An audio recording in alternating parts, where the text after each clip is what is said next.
नमस्कार। D5 channel Hindi देख रहे दर्शकों का मैं वंदना स्वागत करती हूँ। आज एक बार फिर हम जुड़े हुए हैं डॉक्टर तरुण कोठारी जी से। डॉक्टर तरुण कोठारी जी, आपका बहुत बहुत स्वागत है हमारे इस प्रोग्राम में। धन्यवाद धन्यवाद जी। डॉक्टर कोठारी, आज हम बात करेंगे एक बार फिर से कोरोना पर। ये वायरस अगर इतना घातक नहीं है तो इतने डॉक्टर्स इससे क्यों मर रहे हैं? देखिए, डॉक्टर्स भी समाज का एक हिस्सा है।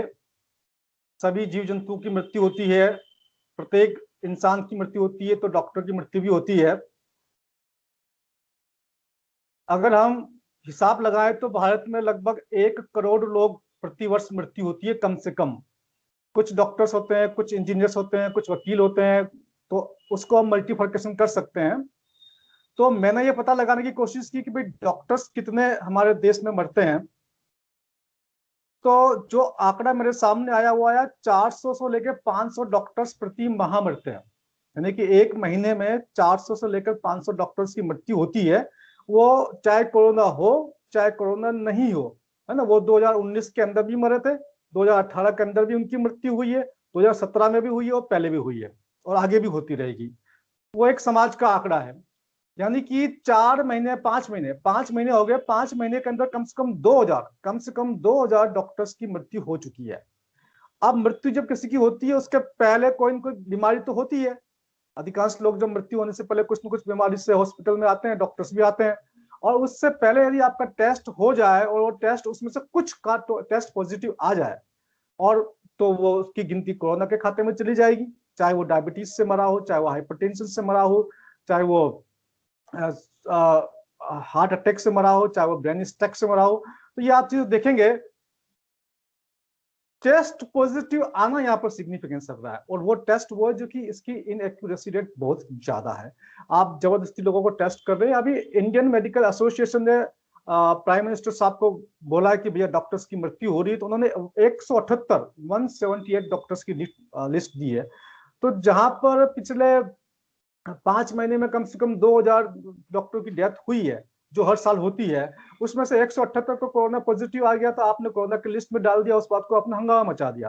तो ये ठीक नहीं है। आईएमओ को ये बात भी देखनी चाहिए कि भाई कितने डॉक्टर्स हर माह पहले भी मरते आ रहे हैं। तो समझ सकते हैं। एक बात तो आपकी ये है जिसकी वजह से आपको ये जनता को ये गलतफहमी हो रही कि डॉक्टर्स मर रहे हैं। दूसरी बात मास्क और पीपी किट है। मास्क और पीपी किट आपके इम्यूनिटी को खराब करते हैं। आप पीपी किट पहनने के बाद न तो आप पेशाब कर सकते हैं, न पानी पी सकते हैं, न खाना खा सकते हैं। और आपके सनलाइट से आप दूर हो जाते हैं, फ्रेश एयर से आप दूर हो जाते हैं। ऐसी स्थिति में आपकी इम्यूनिटी कम होती है, तो थोड़ी सी मृत्यु की संभावना बढ़ सकती है। तीसरी बात, कई सारे डॉक्टर्स ऐसे जो हाइड्रोक्सी क्लोरोक्विन को ले रहे हैं प्रोफाइलैक्टिक ट्रीटमेंट। प्रोफाइलैक्सिस का मतलब होता है कि बीमारी से पहले ही आप दवाई ले लें उसके अंदर। आप हाइड्रोक्सी क्लोरोक्विन एक ऐसी खतरनाक दवाई है जो कार्डियक अरेस्ट करती है। अचानक आपका दिल धड़कना बंद कर देगा। जब आपका दिल धड़कना बंद कर देगा, आपकी डेथ हो जाएगी। और डेथ से पहले अगर आपने कोरोना टेस्ट पॉजिटिव आ गया, तब बता जाएगा कि कोरोना से डेथ हो गई है। तो ये 2-3 फैक्टर्स हैं जिसकी वजह से डॉक्टर्स की डेथ ऐसी नजर आ रही है, परंतु वास्तविक स्थिति में इसमें 1% भी इजाफा नहीं है।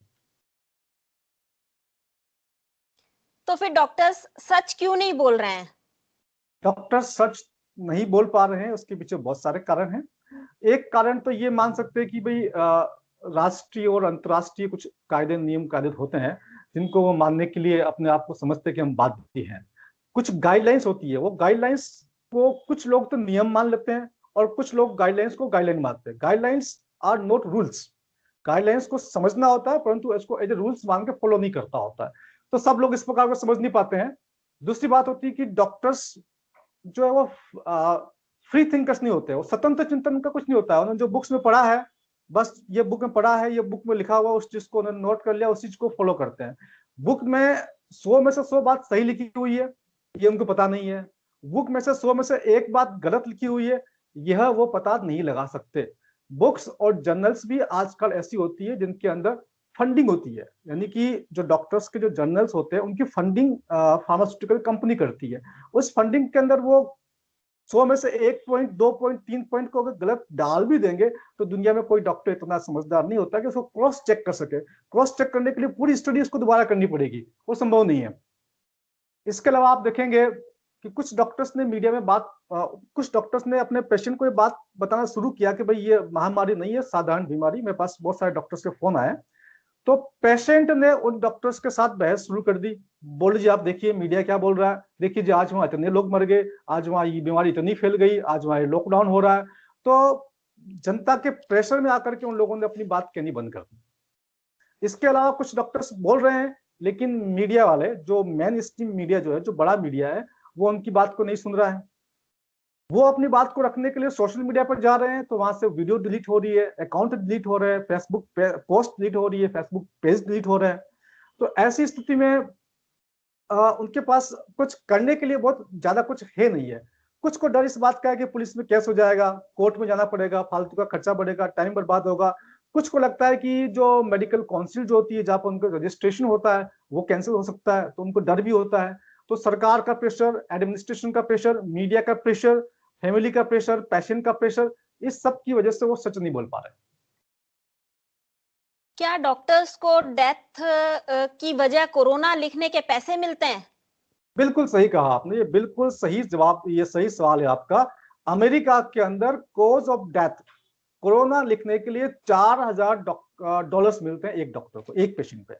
एक डॉक्टर को एक पेशेंट पे कॉज ऑफ डेथ लिखना है कोरोना, उसको $4000 मिलते हैं। तो फिर वो क्यों लिखेगा cause of death diabetes, cause of death hypertension, क्यों लिखेगा? वही लिखेगा ना cause of death corona. Number एक। यही कहानी इंग्लैंड के अंदर है, यूके में ही चल रहा है। तो यूके के डॉक्टर्स क्या करते हैं, वो जानबूझ के कोरोना से डेथ हो रही है, कोरोना से हो रही है, कोरोना से हो रही है, अपनी जो डेथ सर्टिफिकेट में कोरोना को मेंशन करते हैं।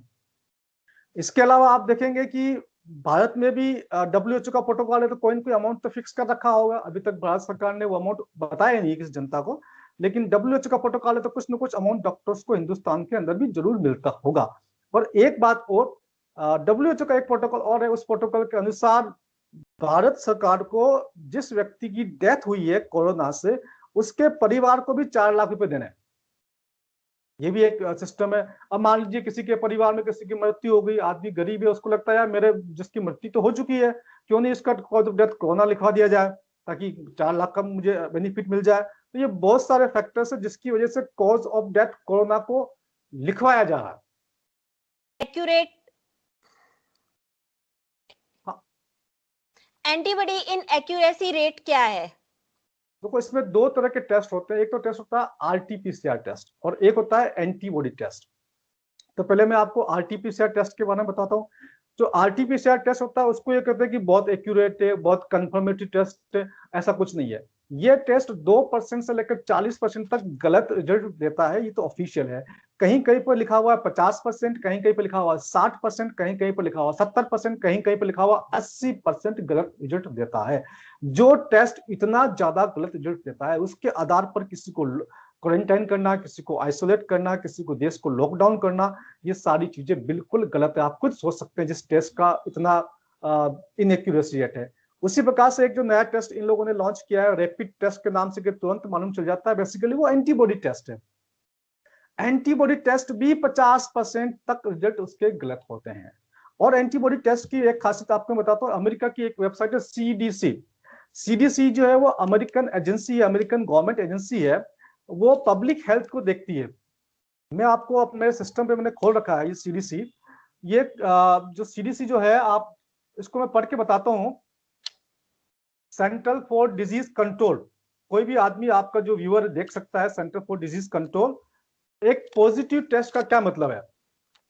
However, the result means that you have the antibodies from the infection with a virus, but this could be also from same family of virus, from other coronavirus, such as one that causes the common cold.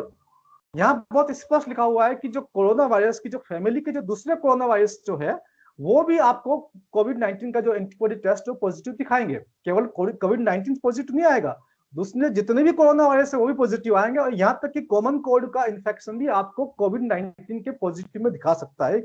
ये मैंने आपको CDC की website से पढ़ के बताया मैंने आपको।